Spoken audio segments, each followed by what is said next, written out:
先要随喜大家进入入菩萨行论的修学。根据我们三级修学，我们这个三级修学这个过程呢，就是分为4种身份，从学士、修士、圣士、智士。那么根据我们这个4.0的这个特点，在同修班的这个阶段，也就是从修士到这个智士的阶段，那么在我们佛法的修学上，具有一个不同寻常的意义。那在修士阶段，我们学道次第、学白法，就是建立了这个菩提道的整个修学的理路。而在白法的这个阶段，我们进入解脱道的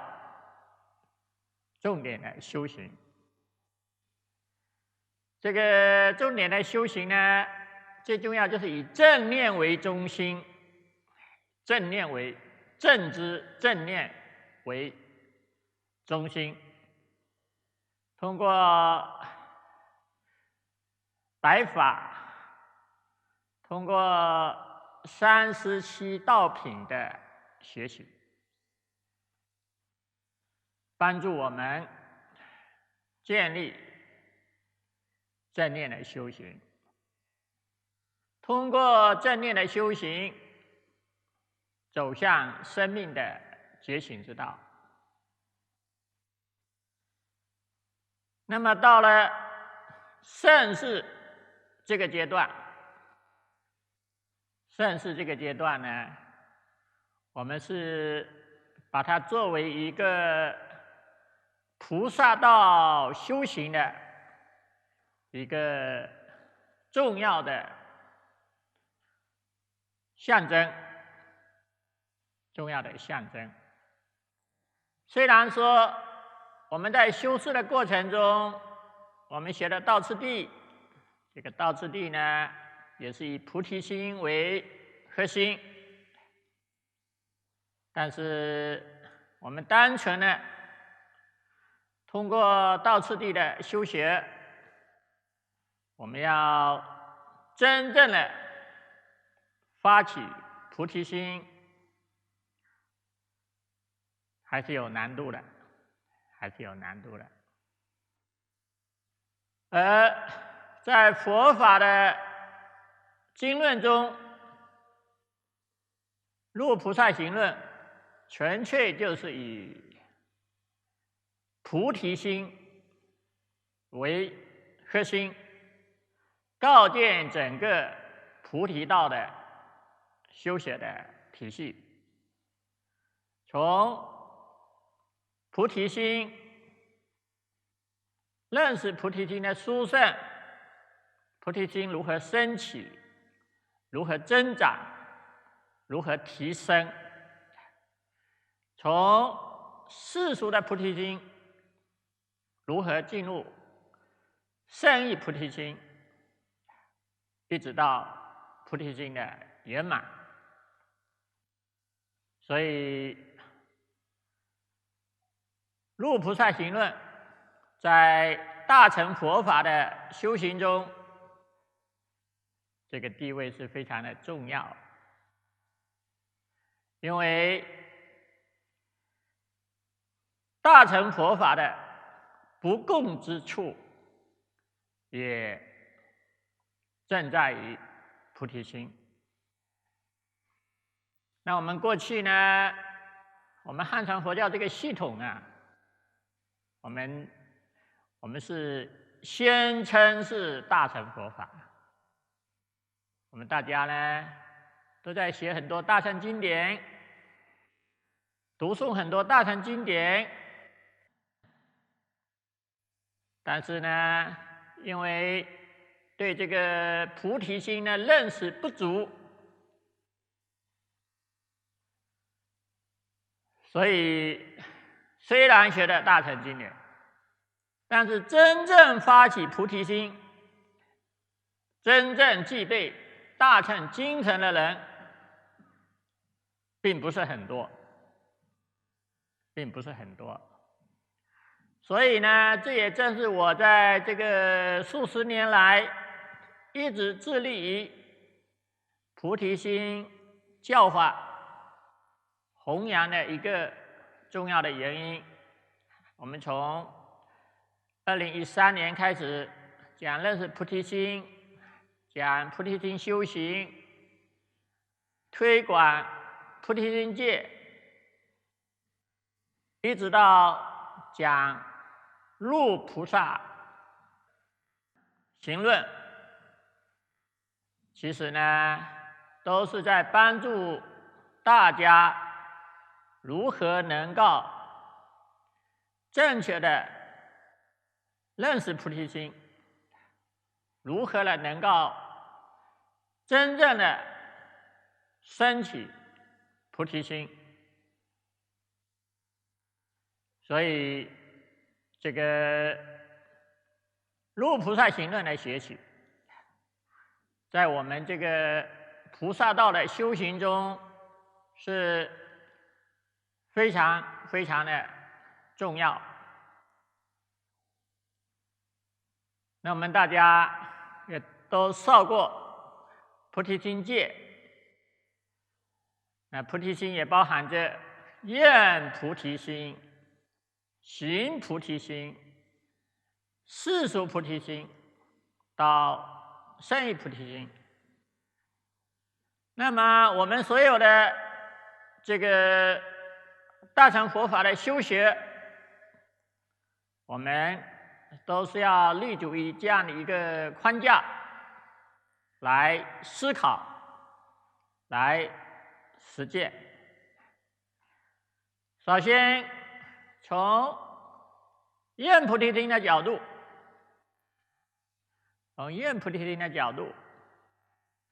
我们学的入菩萨行论，那我们要问问自己啊，我们有没有真正的升起菩提心？我们有没有真正的以走向生命的觉醒？同时也要帮助一切众生走向生命的觉醒，作为我们尽未来际的使命和责任。我们有没有深刻的意识到，在无尽的轮回中，迷惑的生命给我们带来的困扰、带来的过犯，我们有没有深刻的意识到觉醒的生命对每一个生命的价值？同时呢，我们有没有对这个芸芸众生升起真切的悲悯之心？我们不仅仅自己要走向觉醒，同时呢，我们还要帮助一切众生走向觉醒。我们有没有升起真切的这样的一种愿望？那我想呢，这都是我们是否真正的发菩提心、升起菩提心的一些重要的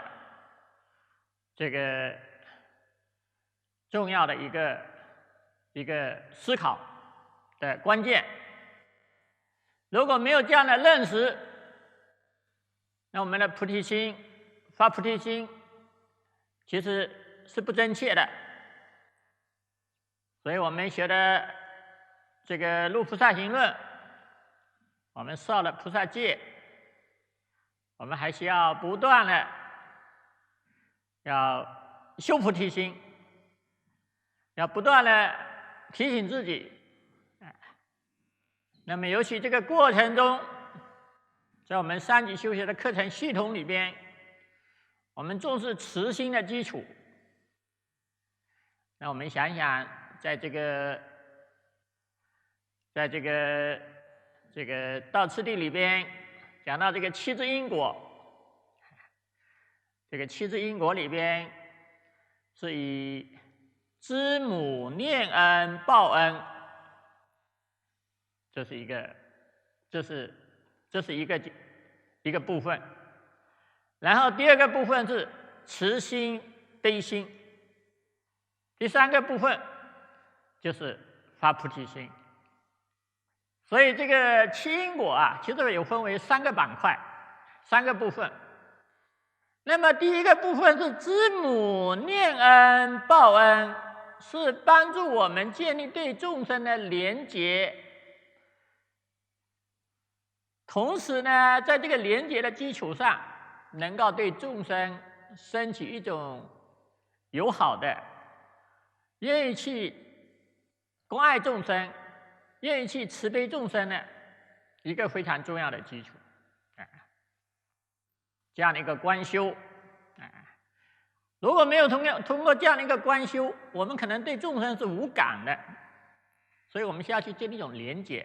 建立一种关联，然后尤其通过念恩报恩，从发自内心的升起这种感恩心，然后升起慈心，慈心悲心，然后这个慈心悲心，它又是作为菩提心升起的基础。如果我们没有慈心，没有悲心，那我们说我们有菩提心，那就是一句假话。你对众生都没有慈悲心，不愿意帮助众生获得快乐，不愿意帮助众生摆脱痛苦，你怎么可能有菩提心呢？菩提心是一种大承担，是一种伟大的承担。为什么说它是一种伟大的承担呢？因为它是要帮助一切众生走向觉醒，摆脱生命的迷惑和痛苦，走向生命的觉醒和解脱，这是一种伟大的承担。我们想想，这样的一种伟大的承担，它需要有多大的慈悲？它需要有广大无边的慈悲。所以呢，这个慈心的修行啊，它就是帮助我们从内心里，从没有慈心，从对众生无感，到在内心里建立起慈心，然后再到对周边的人，然后再把这一份慈心无限的扩大。那这种扩大，只有当我们对广大的众生都有慈心的时候，我们才有可能产生这样的一种伟大的承担，那就是我要发菩提心，要帮助一切众生走向觉醒，走向觉醒。所以慈心的修行，它是菩提心修行不可缺少的基础。我们过去呢，虽然我们也都听过持经，但是过去因为我没有给大家做比较详细的在修行上的引导，很多时候光是听听，其实还不是不够了。那我们现在也针对这个慈心的修行做了一个详细的开示。那我也希望大家呢，这个课我们还是要把它补上去，要根据我所开导的这个慈心修行的这些方法要领，那要通过反复的修行，就是真正在我们的内心里建立起对一切众生的慈心，不只是一种愿望，同时还能落实到生活中。那么这样的一种慈心的修行，其实它是我们建立慈悲心的一个不可缺少的基础。所以慈心跟菩提心，菩提心跟慈心是可以结合起来修的。在慈心的基础上发菩提心，以菩提心为基础再去修慈心，这个本身就是一个非常好的一个组合。那我们呢，有了这个菩提心之后，这个就是愿菩提心。一方面，我们通过这个愿菩提心，不断的修愿菩提心，不断的提醒自己，这个我们的使命，我们的责任，不断的提醒自己，不要偏离生命觉醒的这样的一个方向和目标。那有了这个愿菩提心呢，我们还需要有行菩提心，那这个行菩提心，其实主要的内容就是六度四摄。我们学过入菩萨行，学过道次第。道次第里边对这个菩萨行的安立，这个安立主要就是讲到六度和四摄。那么我们对六度四摄的内容，这个我们通过道次第的学习，我们也通过入菩萨行论的学习。那么接下来我们还要通过一切菩萨戒的学习。当然在一切师地论里边，这个一切师地论这个有一个很大的篇幅，就叫菩萨地。这个菩萨地里边会讲到，比如说一个人，你是不是具备菩萨种性啊？然后菩萨的发心，然后发心了之后呢，这个关于这个菩萨修行的内容，六度四摄，每一个内容都有一品，布施有布施品，持戒有持戒品。我们现在的戒品其实就是在一切师地论的戒品。那么忍辱还有忍辱品，精进还有精进品，禅定品、智慧品，都有一品一品。所以这个菩萨地，这个一切师地论的菩萨记，对菩萨修行的内容进行广泛的演绎，那我们在学习这个在三级修学里边，我们通过道次第来学习。那么道次第重点就是安立这个菩萨行，对这个六度四摄，那每一个项目，每一个修行的项目，只是做了一个简单的介绍。我们通过道次第来学习，我们知道布施到底干什么？持戒到底做什么，忍辱到底做什么，我们有了一个大概的了解。但是这个六度的修行，我们为什么要修六度？我们怎么样修六度？我们为什么要修六度？讲的详细不详细呢？其实讲的是不详细的，讲的是比较简单的。所以光是立足于道次第，那么对于菩萨行的学习啊，大概也只能是作为一个知识性的学习，知识性的学习。可是呢，我们学习到入菩萨行论，这个六菩萨行论就不一样了。对，不仅仅对这个六度的每一个项目，它的这个内容，呢，到底是讲什么，修什么，为什么要这么修？寂天菩萨在对这个每个项目的修行啊，都给我们提供了充分的说服力，充分的说服力。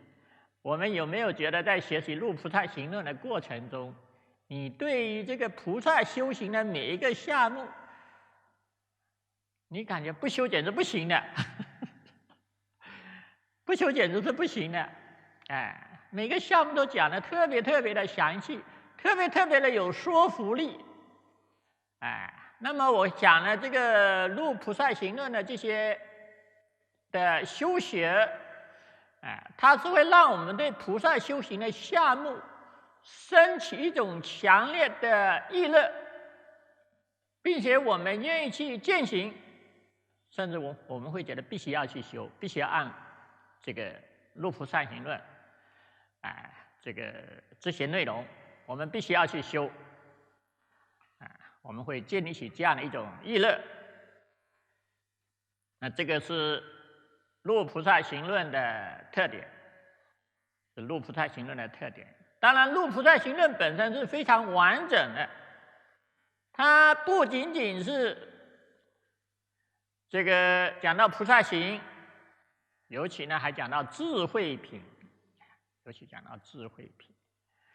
这个智慧品呢，就是帮助我们如何从世俗菩提心到胜义菩提心。其实智慧品，这个它以这种般若中观的正见，这个正见呢，最重要的是要摧毁我们的自信见。这个自信见呢，主要是解决两个问题，一个是我执的问题，一个是法执的问题。因为我们所谓自信见，无非就是体现在对自我的自信见，以及对一切法的自信见。所以入菩萨行论呢，它是围绕着从有部的自信见，甚至还批判了唯识，还有数论、圣论。当然，所有的这些批判呢，最主要是围绕着对我的自信见的破除和对法的自信见的破除，最终呢，帮助我们认识到一切法都无自性，让我们的凡夫心找不到一个依托点。所有的自信见，事实上呢，它都是我们凡夫心的依托点，都是轮回的依托点。所以通过破除自信见，事实上就是要扫除我们在轮回上的依托点。当然把这些依托点都扫除了，那我们的心也空了，心空了，那我们的智慧呀，就会显现出来，我们就能通达空性，我们就能够从这个世俗菩提心到体认到胜义的菩提心，然后在胜义菩提心的基础上，我们才有可能真正的升起无言大慈，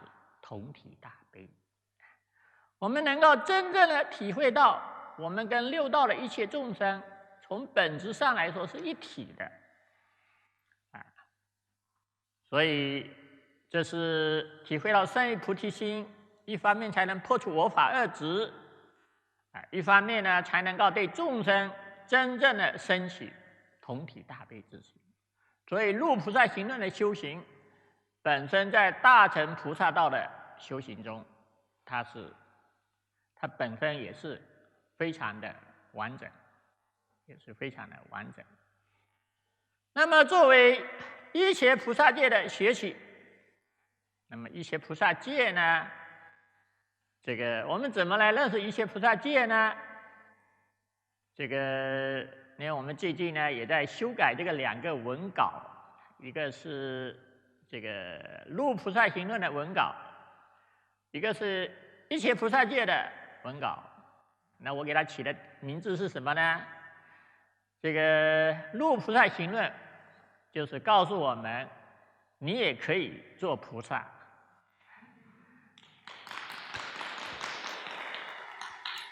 你学了入菩萨行论，我们过去觉得菩萨离我们很遥远啊，那可不是，我可做不了了，那都是那个很高大上啊，但是我们学了入菩萨行论，我们就想做菩萨，同时我们会发现每个人其实都是可以做菩萨。那么这个一切菩萨戒呢，我给它起的名字是什么呢？就是叫做学着做菩萨。所以不只是说你也可以做菩萨，但我怎么做菩萨呢？那当然做菩萨首先就是要发菩提心。那发了菩提心之后呢，一切菩萨戒其实就是菩萨的行为准则，当然过去呢我们讲到菩萨戒有很多种，有梵网菩萨戒，有这个优婆塞戒经也是一个菩萨戒，那还有就是一切菩萨戒。在我们过去呢，中国这个汉传佛教的系统里边，因为比较推崇华严法华，所以呢就比较推崇这个梵网菩萨戒。但是我个人觉得呢，梵网菩萨戒它的这个要求比较高，它是如舍那佛为释迦牟尼千佛说的大戒，所以它的难度比较高。那相反呢，这个一切菩萨戒呢，是弥勒菩萨为我们这个世界的众生说的，所以我觉得一切菩萨戒的开遮非常善巧。这个近代的高僧太虚大师，他个人就说他自己的修学经历，他说我是这个教学法相为实，行在一切菩萨戒本。当然太虚大师是八宗并弘，不只是学习法相为实，但说明他很看重法相为实，因为当时在这个民国年间，这个整个知识界都在研究，这个学习唯识，什么北大，什么这个梁漱溟熊十力什么欧阳靖无什么梁启超这个知识界对法相唯识都特别的推崇，所以太虚大师呢也特别的在这个他个人也一直致力于法相唯识。那么在修行上，在持戒上，他就特别推崇一切菩萨戒。那我个人呢，我也觉得一切菩萨戒的开遮是特别的善巧，所以我在这个过去呢，也专门讲了这个一切菩萨戒。那么菩萨戒呢，它的内容上来说，主要是有这个2个方面，我们需要特别注意的。一个呢就是三寂境界，就是一切菩萨戒的内容。可以分为这个3个部分，叫三寂境界。那么一个是舍利益戒，第二个是舍上法戒，第三个是劳逸有情戒。这个3个戒，如果我们简单的来说，舍利一戒就是偏向于止恶，舍善法戒就是偏向于行善，劳逸有情戒就是利益众生。那么舍利一戒就是有关于菩萨止恶的规定，哪些事情不能做，止息不善行的规定。那么这个戒呢，在佛教里边啊，它是属于七众别解脱戒的范畴。七众别解脱戒，什么叫别解脱戒？就是你通过止恶来完成解脱的修行。所以比如说从在家众来说，那就是五戒，不杀生，不偷盗，不邪淫，不妄语，不饮酒。所以别解脱戒有一个共同的特点，就是什么不能做，什么不能做，什么不能做，什么不能做。那么从比丘来说，出家众来说，它也是，比如三密10戒、比丘250戒等等，它都是偏向于什么不能做，什么不能做，所以这叫别解脱戒。那么从菩萨戒的角度来说呢，那么它就是叫做利益戒，别这个舍利戒，所以它的特点就是止恶，就是止恶的特点。那么在这个一切菩萨戒里边，就是有4重，这个一切菩萨戒它是4重4实3轻4条重戒，就是什么不能做的。然后呢，这个舍善法戒，所谓舍善法戒呢，就是这个菩萨在修行的过程中，你要修哪一些善行，比如说闻思经教啊，修戒定慧啊，止观啊，这些你都是要做的事情。他说，凡是他可以支持你成就佛道的这些善行，都是属于舍善法戒的范畴。那么，所以舍善法戒就是有关于对善行的修行的一些规定。然后还有劳逸有情戒，就是有关于利益众生的规定，就是你要作为菩萨来说，你要利益众生。那么利益众生呢，这个它也不是可做可不做了，它都有规定的。你不做，就是你不做也是犯戒的。所以戒律呢，就是把这个菩萨的修行从止恶到行善，都把它制度化，形成一种条文，形成一种法律条文。那菩萨戒跟声闻戒相比呢，就是声闻戒主要是止恶，没有关于行善和利益众生的戒律。所以菩萨戒比声闻戒它更加广大无边。所以戒律三际境界基本上也是涵盖了整个菩萨道的修行，所以我们在学习一些菩萨戒，那么前面这个戒律的开头啊，就有关于这个讲到这个三际境界、舍利一戒、舍善法戒、劳逸有情戒，它这个每一个就是说每一个项目里边，它到底包含着哪一些要点，哪一些重要的修行的内容，基本上每一个它会把它列成10条或者11条。其实这一部分内容是特别重要的。我们会从这个关于舍善比如说舍善法戒里面可能有10条，或者劳逸有情戒里面有11条，有多少条？我们通过这样的一个修行，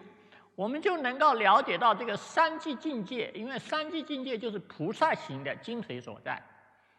它是菩萨修行的精髓所在。所以我们对这个三际境界的内容呢，我们要经常要念诵。很多时候光是念这个一切菩萨戒，我觉得还远远不够。这个三际境界的内容，我们也要经常念诵。所以我们在接下来，如果我们学菩萨戒呢，我们应该要经常的去念诵，这个菩萨戒，然后提醒自己，作为一个菩萨，我应该怎么要求自己？我应该怎么去做？所以这个是属于三际境界。那么还有呢，就是43清，有3条清戒。那么这个43条清戒呢，其实它主要是围绕着6度和4摄的实践，然后把这些，比如说布施的修行，然后把它变成几条戒律。你菩萨在这个修布施的过程中，你应该怎么做？如果你不做，那么你就是犯戒。所以这个43条清戒，其实它是把6度4摄的菩萨的修行，把它制度化，把它把这个行为规范化、制度化。那么我们现在呢，就是说我们学习这个依邪菩萨戒，那么就会让我们在这个菩萨的修行中，我们就会有一个更加详细的操作性的指导，有操作性的手册。否则的话，我们过去讲布施啊、持戒啊、忍辱啊、精进啊、禅定啊，那么一方面我们在道理上模模糊糊的，那么另外一方面呢，我到底要怎么做？我到底要做到什么程度？其实很多时候这个标准不清晰，那么现在好了，我们学习这个依邪菩萨戒，它对于这个6度4摄的修行，它就会给了我们一个非常清晰的标准，所以我们在我们这个3级修学的这个课程设置啊，应该说也是非常的殊胜。我们在通过这个道次第，我们了解菩萨行的一些一些重要的内容，然后到了《入菩萨行论》，我们如何去建立起这样的这个菩萨的修行，对菩萨为什么要做这个6度的修行，以及如何去修行，我们建立起这样的一份信心，然后到了依邪菩萨戒呢，他又给我们一个非常操作性很强的这样的一个指导，所以这个3个内容呢，事实上就是构成了一个整个菩萨戒的一个完整的修行。那么在菩萨戒的实践中，当然我们一方面呢，我们在这个就是有这个愿菩提心、行菩提心。菩萨戒呢，其实属于行菩提心的内容，6度以及依托6度建立的菩萨戒，都是属于行菩提心的内容。那么我们学的《入菩萨行论》，我们绍了这个菩提心戒。那我们学的这个依邪菩萨戒，那我们就可以绍这个菩萨戒，就是真正的做一个名副其实的菩萨，有愿心，有行为，然后呢，我们在学这个菩萨戒的过程中，那么同时呢，我们再进一步未来进入到同德班的学习空性戒，在修菩萨行为的过程中，我们又能够3轮体空，我们又能够在这种空性正见的指导下，我们又能够摆脱这种我法二执，我们又能够建立起同体大悲，在这个空性见呢，在空性中，我们又能够体会到我们跟6道一切众生是一体的。那我想呢，就是这样的一个修行啊，在这个菩萨道的修行中，它是一个非常完整的建构，那当然，我们现在呢，我们还有菩提导航啊，这个菩提导航，我们整个菩提导航的设置里边啊，其实呢，因为我们讲这个3级修学是一条道路，2个层面，一个是修学的层面，一个是这个心理层面。那么这个心理层面呢，其实这个重点主要是包含着，这个2大心理，一个是解脱相应心理，一个是慈悲相应心理。那么解脱相应心理，当然如果作为解脱道的修行，我们只想个人解脱，那么也可能我们重点也要修解脱相应心理。那么我们在现在的课程里边，我们未来也会为此开设一条道路，就是如果有一些人他没有这样的一种这个愿力、悲心、福德因缘，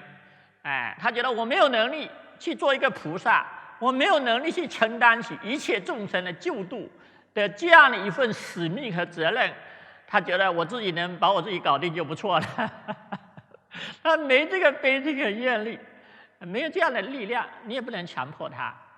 所以佛陀为什么有3层摄教？3层摄教就是让有一部分人他可以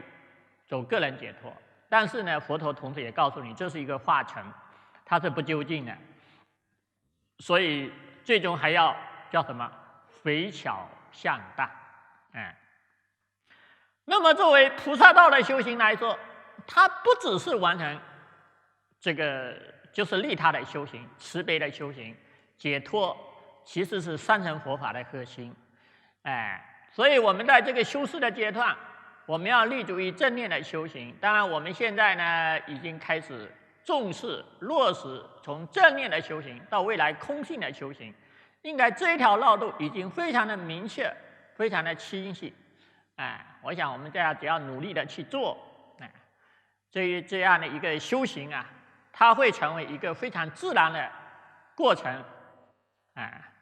那菩萨呢，除了重视这个解脱、觉醒、空性、正念的修行，同时还要重视慈悲和利他的修行。所以到了盛世的阶段呢，我们在修饰阶段、修正念的基础上，我们还要继续的努力的修正念，修正念，我们要加强我们的正知正念的力量。在加强正知正念的力量的基础上，那我们进一步的这个学菩提心、修菩提心，学菩萨行、修菩萨行，那这个过程中呢，其实菩萨行不只是一种行为，不只是一种行为，它更主要是一种心理，从心理到行为。那这个心理的过程，那么我们现在在菩提导航里面也非常明确。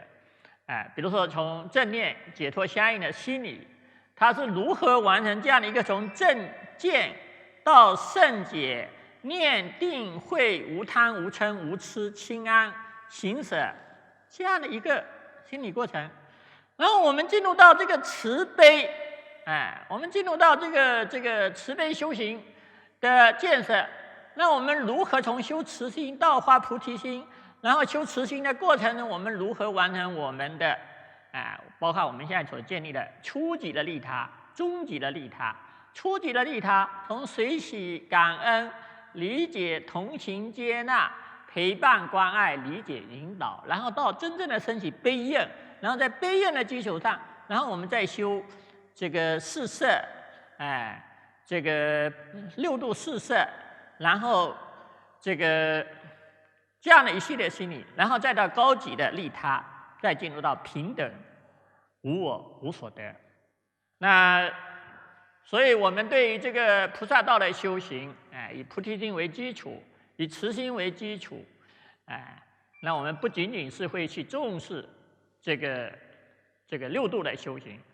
六度四摄的修行，不仅仅是重视菩萨界的修行，最重要是我们要完成菩萨道过程中的心理建设。否则的话呢，我们即使修六度，我们即使修四摄，那这个过程中呢，我们很有可能我们还是在增长我执，